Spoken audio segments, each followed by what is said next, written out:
So you can reverse it and you can get multiple ranges. We call that slicing. So you get a string slice. That means you get a particular... I would rather have a cake slice. I hope you remember, it's a while ago now.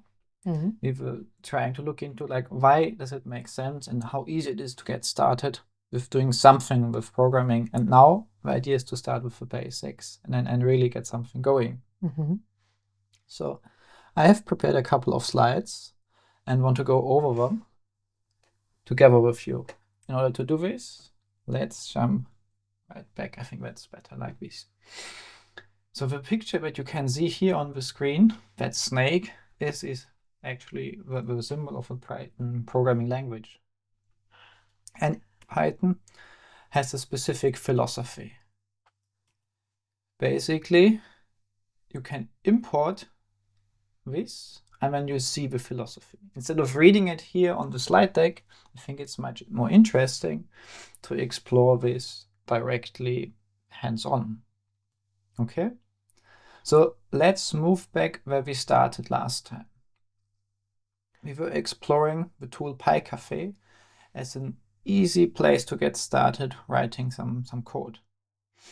Can you take over the control din and you basically drive what I'm telling you to do?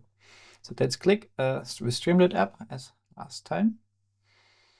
And instead of basically starting the Streamlit app here, let's simply actually delete everything and simply type print hello. Now, if we rerun this, we should very soon see the output. In fact, that should show it to us. Exactly. Here in the corner, we see the result. So simply typing print hello will basically allow us to do something. But so you mean on the left side we have our comments, and on the right side we see results? Yes. Okay, thank you. So instead of typing here print hello, can you import this like we have seen here? Import this? You mean Yes. what? Can you type this? Import this. Import this here instead of hello? No, instead of everything. So delete everything here. Mm-hmm. And now type import and this. Import this. If you import this special module, this, you basically can get in touch with the stand of Python. So this, because Python is this, therefore we get like the bit of a joke, but it makes a lot of sense. Okay. And basically you can see these items would make out Python, would make Python special. And then basically beautiful is better than ugly, and explicit is better than implicit, and simple is better than complex.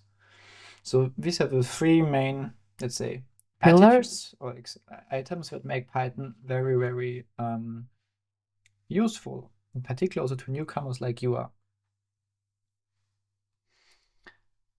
So the idea is actually to have something that is readable, simple, that gets the job done, but allows you to solve your problem. And the idea is that even special cases should not be special enough to break these rules, and that it should basically be better to solve a problem now than never. So the idea is that the human is more important than basically the computer. So the idea is that there's no need for hand optimizing the low-level code, but basically it is good enough to write the high-level, easy to understand Python code, and the rest should work just fine. At least as long as you don't try to do something crazy. But for the start, that's not what we're up to.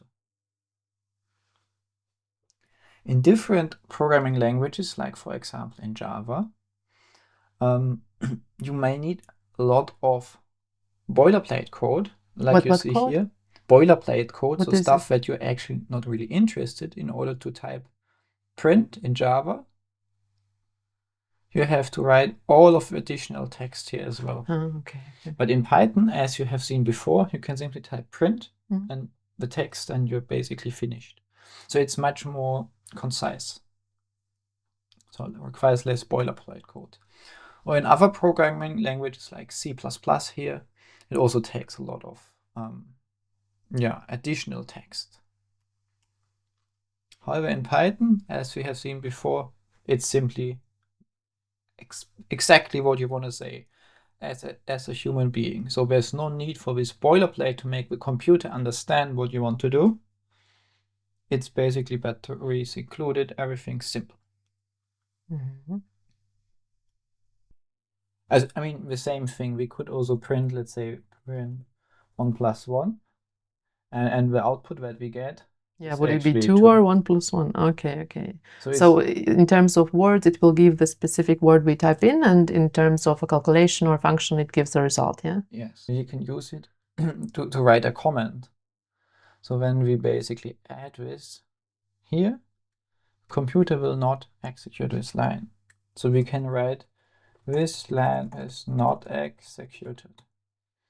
And we can add additional context that another human that should read the line needs to understand.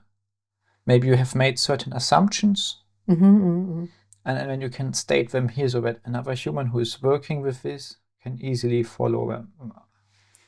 So it won't be visible in the result part, it will be visible only in the comment part. Yes, it's only visible in raw source code. It is not visible in basically the output. So there are different types of comments that you should be aware of. You have these single line comments, that's with a hash or pound symbol. And then you have multi-line comments. Multi-line comments are convenient if you want to document something longer. But why is there a difference?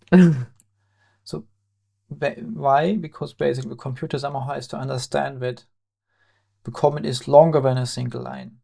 And you somehow have to tell the computer that ignore whatever comes between these particular symbols here and just treat it as a comment. Okay, so with hashtag only one line comments, yes. Yeah? Okay. We have briefly touched upon variables last time, right, with the input and the slider. But what is a variable? Basically, it's a thing that has a name. Not so hard, right? So we can say the thing is named X and the value is 2, for example. Let's do this and exploit hands-on. Do you want to add this here? What exactly? A variable or yes. What exactly? Because there were different types of them. So we can say X = 2. So one question before that. So always between those characters we need to put a space? Or no, it's just nicer to read. Okay. So you can also type it like this, but it's not as readable. In fact, later on we will touch on tools that help us automatically format the code. They clean it up according to specific coding standards that some people agree on, that it looks nice. Okay, but space, it doesn't matter. It doesn't matter. No. It maybe in some what you want to do, but in general it doesn't matter so much. Okay. And here we can, for example, interact with it and multiply it. And then we will also eventually get some outcome, but only if we print it. Otherwise, so to get the out, yeah. Otherwise, we don't see it. Okay. So, but what about like other actions or calculations? Every time we want to see this result, we need to put print before. So print is just to define that it will come into output section or no? Basically, yes. In the future, we'll see like a couple of other options to do it as well, but for the start, this is the most straightforward approach to see something. Okay. So you just type print and then the thing that you want to look at, and then you will see the output. And we can do these operations like adding something, assigning something, with numbers, with text, with pretty much anything that you can think about. We can even do this with code itself, so something like a function where it's computing something. We can even assign that one to a variable and then do something with it. A whole function, okay.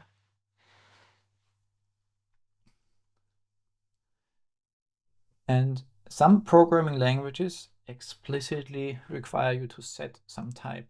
In Python, this is not necessary.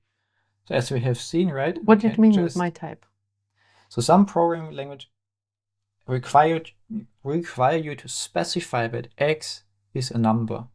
Okay. Yeah. But here, as you can see, we don't need to do this. Mhm, So mhm, this again makes the code very readable. mhm, Imagine pen and paper and some math code that you want to crack.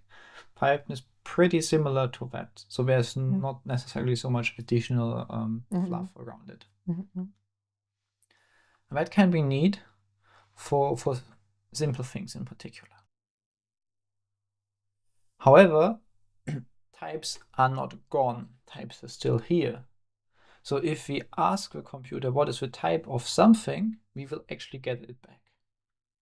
So if we go here and type, you want to look at it like print type of, let's say, X, and we will see the output is a class, and the computer understands on its own that this particular class is type integer or type number. Integer is basically discrete numbers like 1, 2, 3 natural counting numbers. And then the computer inferred this automatically. There are means in Python to explicitly assign a type, and that can be useful in certain scenarios, but for the start, we will omit them for the sake of simplicity. But when you build larger amounts of software, it can make a lot of sense to add them in, because basically types are like a kind of contract. And when you and I have a contract and we have a handshake and say we agree on something, then it's easy if we maybe write it down and if it's not only verbally.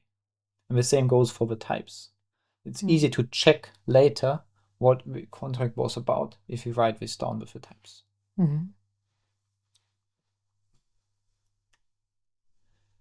And with that, let's dive into a little bit of numbers. Well, we can do basic calculator things with numbers by simply assigning the basic calculator symbols, and that just works.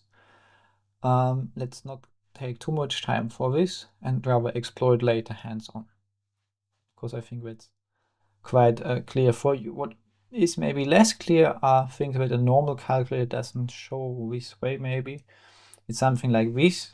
It would be an integer division, or here the modulus operator, or some exponentiation. They might have different, let's say, layouts, these types of functions on your normal calculator. But the basics ones are probably clear.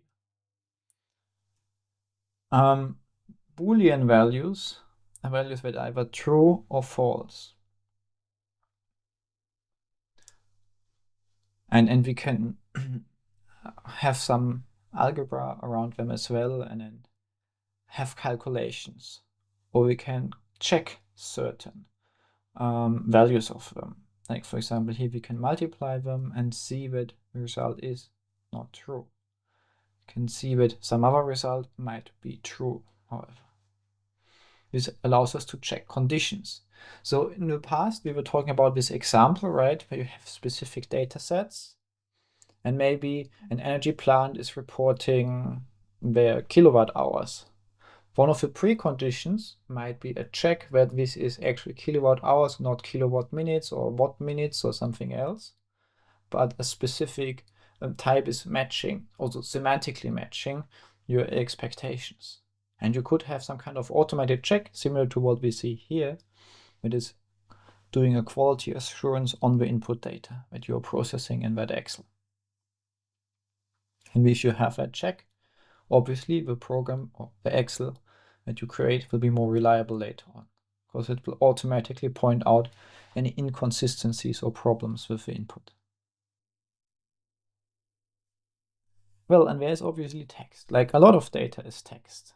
And by default, the text is more or less the dummy default type for almost anything. And text can get quite tricky, so it has characters that you might not know from the standard Latin alphabet.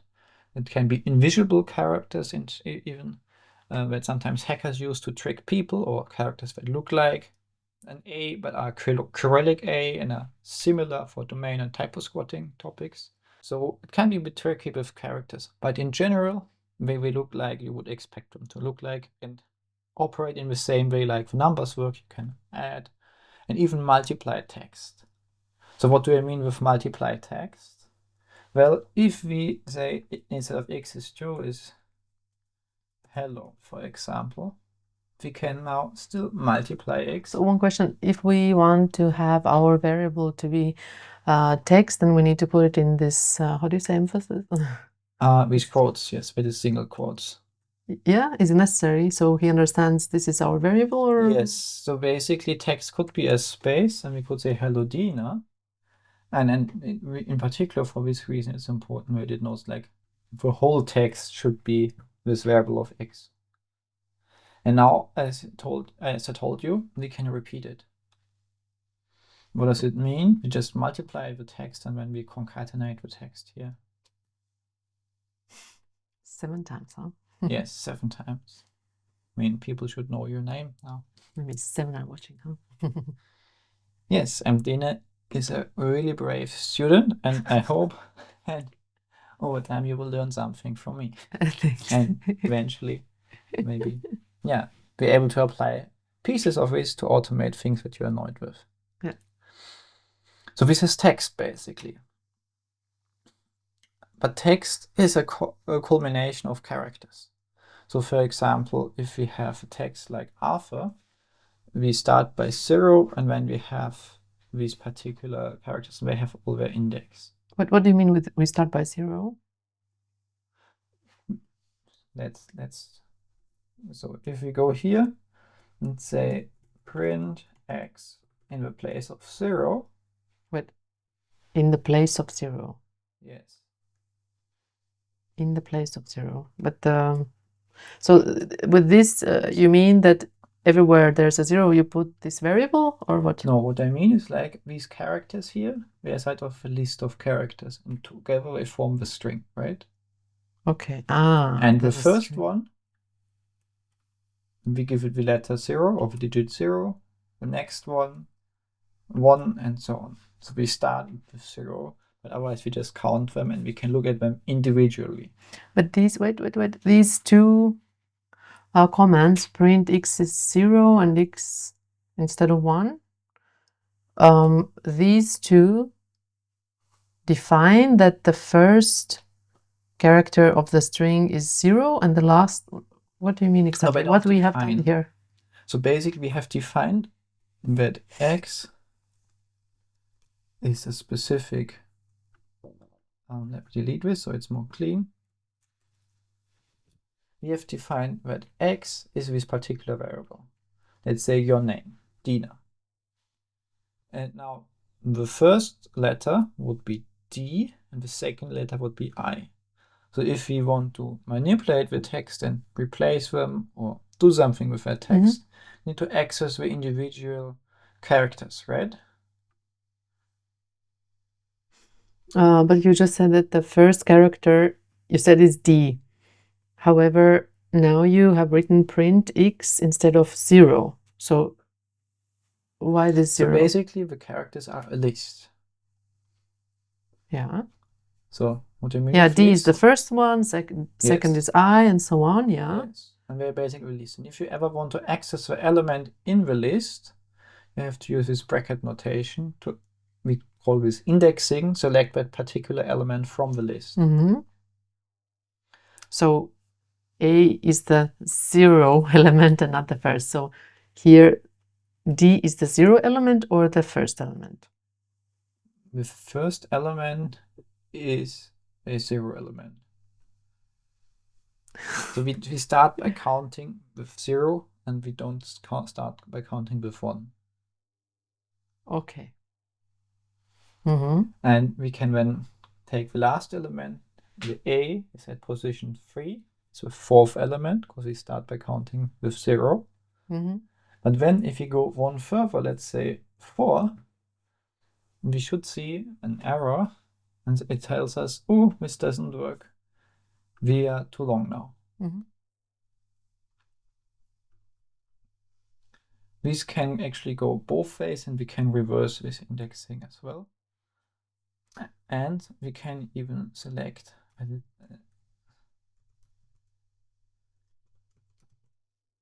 at least a subset here that is more than one item.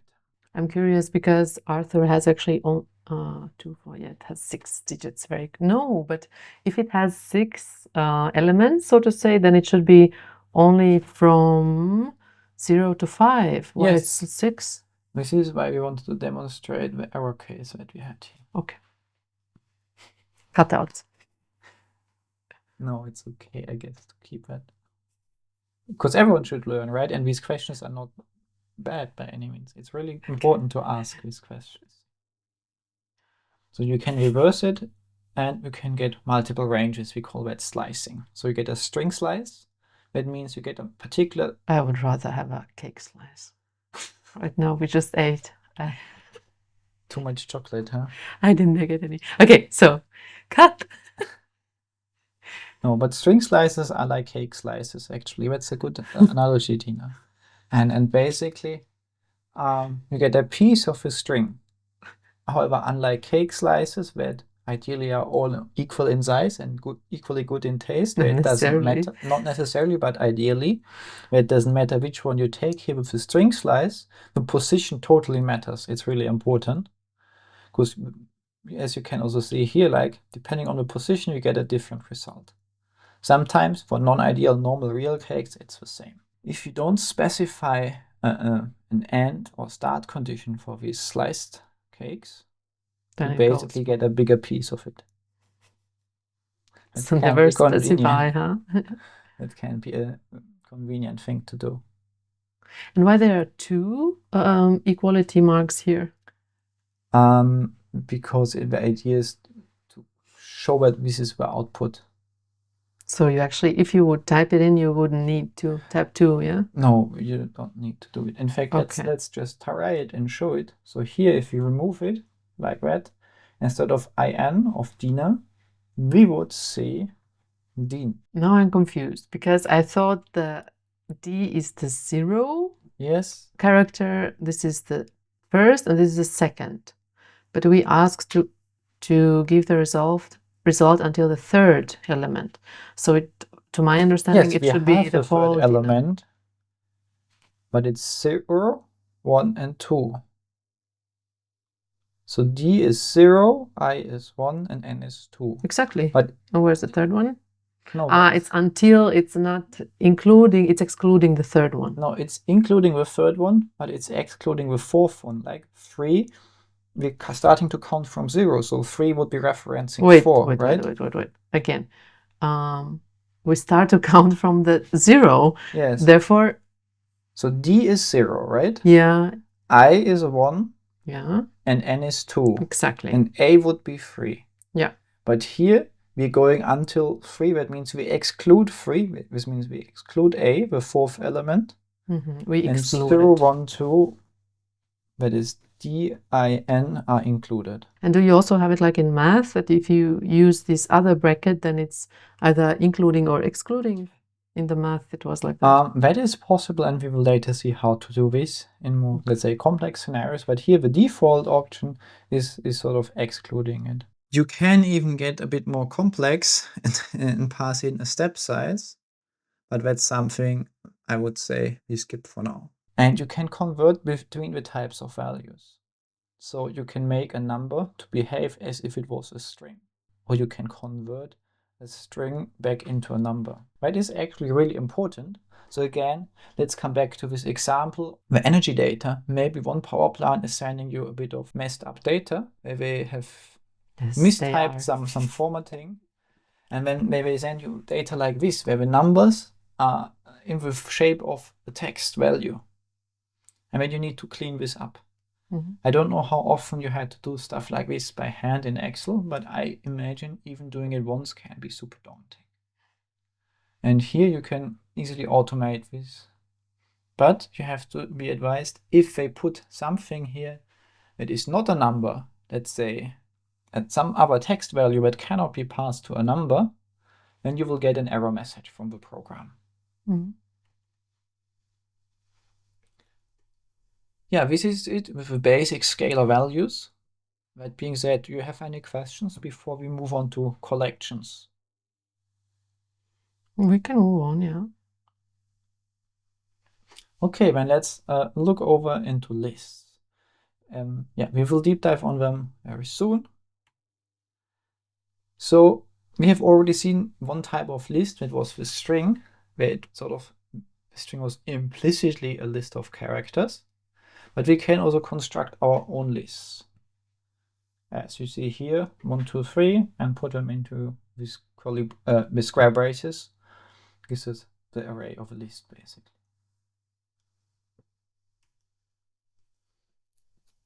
And at least for the sake of Python, it's sort of the same thing, but underlying it is an array list that is sort of an object that is automatically adapted on the size.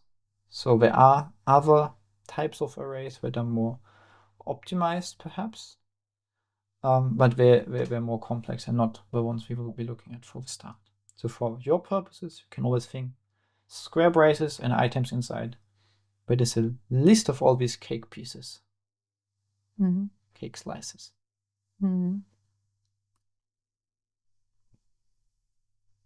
So some lists might be empty, others might have numbers, and even more might have letters. And in Python, it is possible to even mix the types. So you can mix, for example, numbers and text in one list.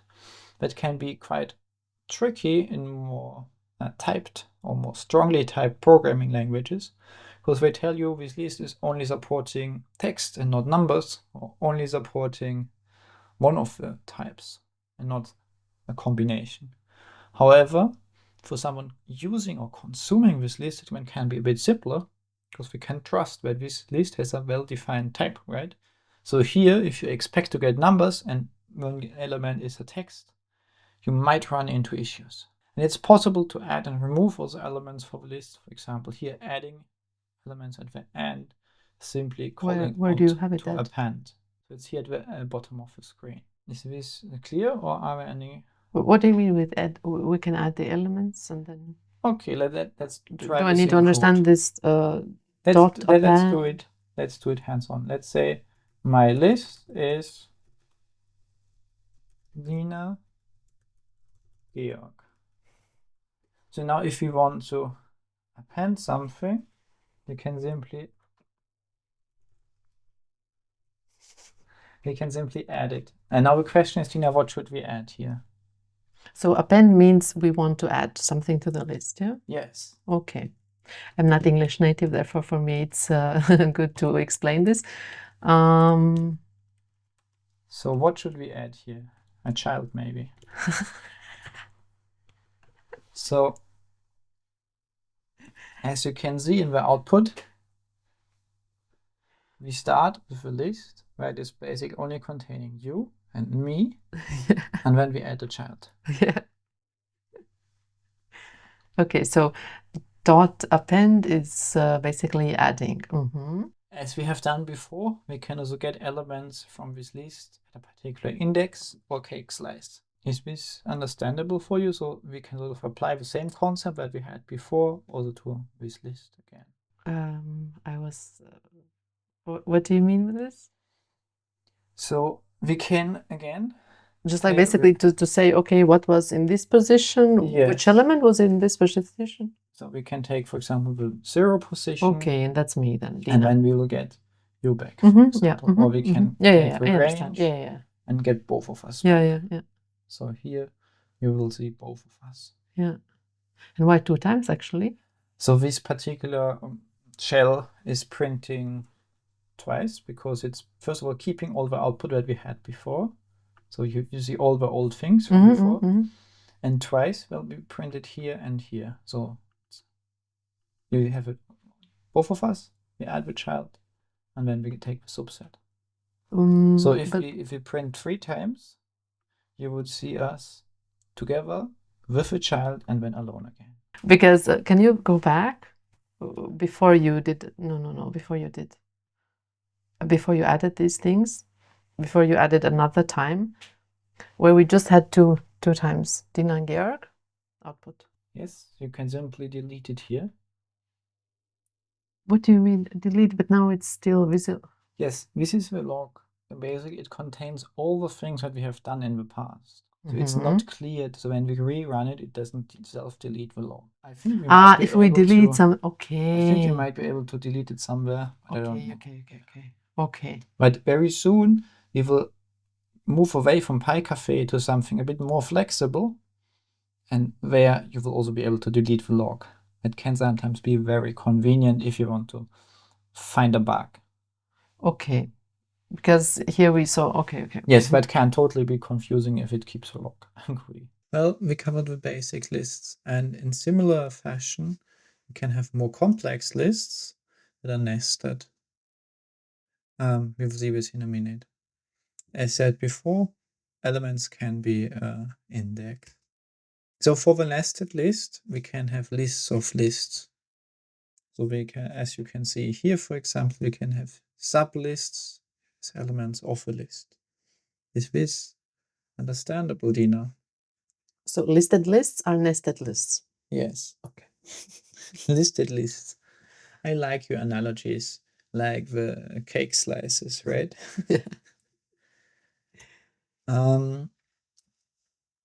Python has a couple of, let's call it magic functions. For example, this one that gives you the length of an array or the length of a string. So you can always call this length function on the input and you will get the right value. It's quite useful to know. Or for example, you can test if one element is in another one, like if a character is inside of a list of characters, like a string. So this membership test is also some generic functionality that's quite useful. For console.io, we already covered the print to write something.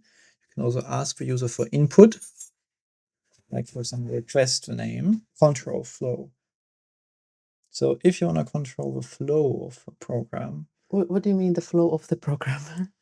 The flow, basically, it's like a cooking recipe, right?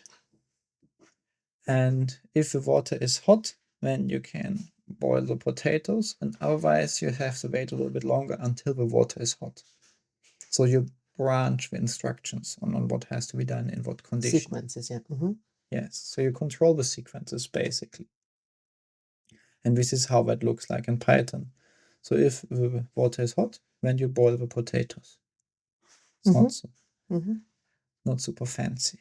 Oh, wait, can you go back? Because for me, it doesn't look like a flow. It looks more like if statements, if something is right, then this. If this doesn't apply, then that, For me, it doesn't necessarily means flow. For it means a conditional. Yes, it's just conditionals. But if you combine more than one, you eventually end up in a flow, right? Okay. Like the cooking recipe. But with this flow, everything is in these if sentences, or doesn't matter. Yes, for now. it is the condition is constrained in this line basically where you define it.